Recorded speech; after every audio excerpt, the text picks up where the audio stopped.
వరకు I use to believe in my writing style. Even though అంటే like దేవర్ some times నా writing స్టైల్కి marks పడకపోయినా are దానివల్ల time complete కాకపోయినా కానీ I use to believe in it. Okay, నేను answers ఇలా రాస్తాను బికాస్ దిస్ సూట్స్ మీ అని.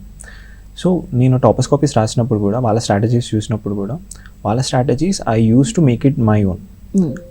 అవి వాళ్ళు for suppose let's say diagrams ఎక్కువ వేస్తున్నారు, I use to make it a point that diagrams నేను వేస్తాను but I won't try to mimic them. వాళ్ళ స్ట్రాటజీస్ ఏవైతే ఉన్నాయో I will try to modify them so that it suits my own. So అలా preparation చేస్తుండే. So primarily difference వచ్చేసి news papers daily ఉంటాయి. Daily news papers నేను friends we use to make a doc. ఆ డాక్యుమెంట్లో నేను I use to add random facts from newspapers which I collected and they use to do the same.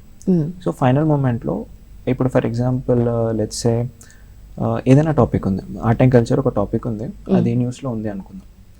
ఆ recent news ఆ point అక్కడ mention చేస్తే maybe marks ఎక్కువ రావచ్చు because that is more recent and that might fetch more marks possibly. So నేను ఎక్కువ focus on recent data and recent ideas మీద ఎక్కువ ఫోకస్ చేస్తుండే అండ్ రిమైనింగ్ ఐడియాస్ ఎలాగో ఆన్సర్ రైటింగ్ ద్వారా వస్తుంది.